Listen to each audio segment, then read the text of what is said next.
To all the Jeff Saturday haters out there, how about y'all get off my lawn? 6 days after becoming the interim head coach of the Indianapolis Colts, Jeff Saturday went out and beat Vegas on the road in his coaching debut. He then immediately changed his name to Jeff Sunday.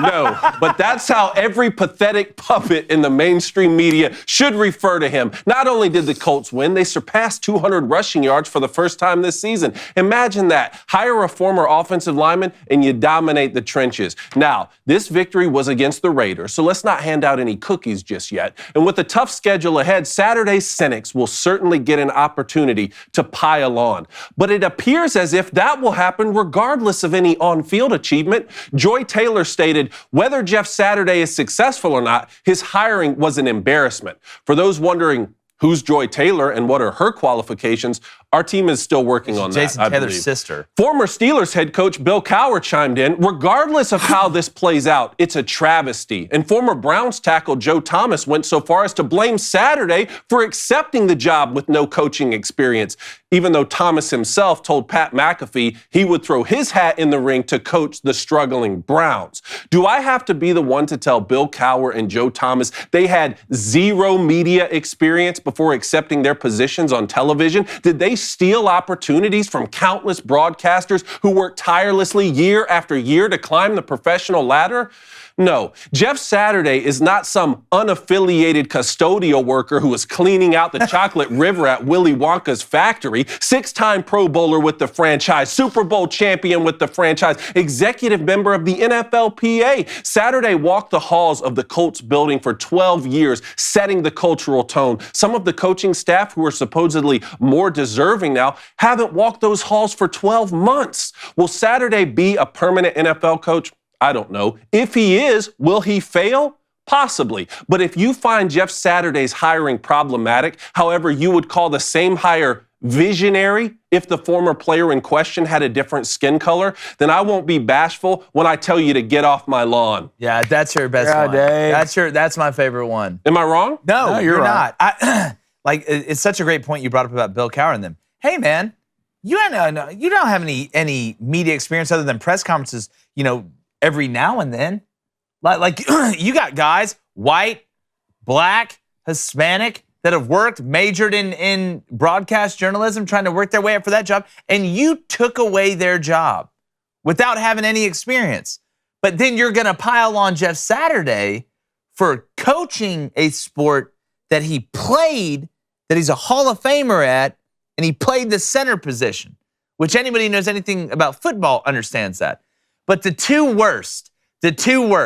One, Joy Taylor, who every time I scratch my eyes is looking more like Jamel Hill. It's the only way people will listen to her because she doesn't really know anything about the game and never really has. Because again, how does she, think about this, Cone, how does Joy Taylor, I'm using her thinking, okay? How does Joy Taylor have a job talking and grading football players and teams on a sport she never played?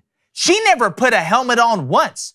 She doesn't understand how it really goes down. She doesn't know what she's looking at. How does she have a job talking about football? She never played it. Then Joe Thomas, it's even worse. And on Joy Taylor, she doesn't have that job if Jason Taylor's not her sister. Let's go. If Jason Taylor, a Hall of Famer, isn't her sister, nobody knows who Joy Taylor is. Nobody even knows who she is. I'm sorry. But Joe Thomas is one of the worst ones too. I'm going to let you do this because you found this. Well, yeah, that was just like I just said. Look, Joe Thomas came out and basically said that Jim Irsay, the owner of the Colts, only hired Jeff Saturday because he was his drinking buddy. Now, Jeff Saturday says, I've never had a drink with a man in my life. I don't really drink, and I don't know if he drinks. So I don't know any of the personal relationship between the two. But he said that Jeff Saturday is also to blame for accepting the head job with no coaching experience. But then he went on Pat McAfee's show a couple years ago. So we spliced these two clips together. Yeah, you want to see fake? You want to see a puppet? You want to see what a puppet looks like? Everybody, Joe Thomas. Where's Geppetto? Play the clip. You have got to be kidding me that this is something that Jim Irsay and Jeff Saturday, who's not blameless for accepting the job, could have talked and decided that this was the best thing for the Indianapolis Colts at this juncture of the season. And that's so funny because Joe Thomas was on our show, and I didn't remember this until a guy named Nick Scroggins, I believe his name was, on Twitter, sent us this video numerous times yesterday. This is what Joe Thomas said whenever I asked him about the Cleveland Browns potentially needing an interim head coach just a couple years ago. Who would want to be the head coach for the Browns, and why aren't you potentially going to be the head coach of the Browns? Well, I think this might be time to maybe make a spoiler alert that I'm throwing my hat in, and I'd like to be the next coach of the Cleveland Browns. And why? And why would he think that he has a right to be the head coach of the Browns? No, like, take this all is those so opportunities, right? Because he was one of the greatest offensive linemen in the history of the franchise, and they're struggling, and he would set a cultural tone. That's why. Yeah, it just shows you these people don't think for themselves. They go with like what the woke mob or whatever is that they're afraid they won't get backlash on. Joe Thomas, think for yourself, man. Be yourself. You're a big guy. You played in the NFL. You're great at playing football, but you're not great at thinking for yourself. Now, the Joy Taylor thing, I do want to say this. I don't think you have to play football to be a football announcer or broadcaster. Certainly not. I'm going through her line of thinking because she knocked Jeff Saturday for not having experience coaching. Exactly. She has no experience playing. Yeah. So how can you ever talk about it then by that line of thinking? In that line of thinking, she should resign right now. She should resign from her job talking about football and go talk about something that she knows, which, I'm sure she knows something. Well, the thing about Joe Thomas is, one, he's a sellout. Blatant sellout. Blatant sellout. Like, it's right in front of you. You're basically a piece of Play-Doh, right? I'll say whatever I need to say to get somewhat noticed now. That's what it is. Joy Taylor has the dumbest takes I've heard of all time. I don't think on she'll the be regular there for more than 6 months. On the regular. So at this point, I'm just numb to anything she says. But I'm glad this Joe Thomas thing got pulled up because you see what it's really like for someone to try to get back in the spotlight, to try to be relevant. They will say whatever they need to say. Same thing Jake said. They won't think for themselves. Someone told him to say that. Exactly. Someone got him. The only way you're getting on this show is you say this. All right? And it's disgraceful. That's where we are in society. Of sports, politics, it's all starting to blend together. No one has their own thoughts and their own opinion. That's why authenticity, you can see authenticity. Especially if you watch podcasts, you watch show, you know when someone's being fake. Yeah. And that guy right there, that was fake. McAfee made another good point when he was talking about Bill Cowher, because Bill Cowher is a Super Bowl championship winning coach.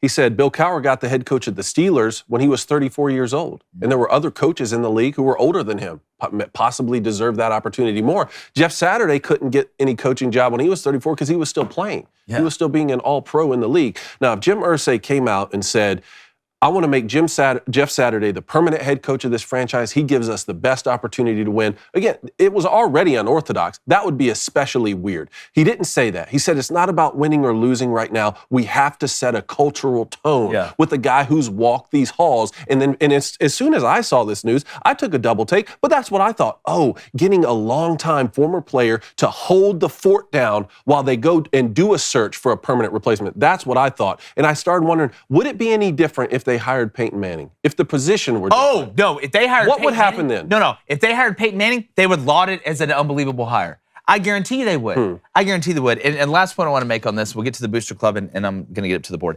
I feel so horrible for all the little girls out there who want to be sports commentators and want to get into it. And you watch the way Joy Taylor and Jamel Hill and these women act. There's some great women reporters out there and women analysts and stuff like that I think do a good job. There's not a ton of them, but there's some that do a good job. Joy Taylor and them, that's not them. And I hope all the little girls out there that are aspiring to be in that job do not take the way that Joy Taylor and Jamel Hill and these people act and think that is the way it should be, or that it may get you a job on FS1. It may, bow to the woke mob or whatever, but it doesn't last. There's a great saying on Drake's song Pound Cake with Jay-Z before the music starts. Only real music's gonna last. All that BS is here today and gone tomorrow. It's sickening, and I hope they don't take their cues from people like Joy Taylor, who again can't formulate real football thoughts because she doesn't know. She has no idea. It's just race baiting. It's race baiting. It's terrible. It's always gonna be something. Yeah. Right? They're always the victim. They're always move the goalposts. You know, you don't really hear about, if a different color skin guy got hired as interim coach somewhere else.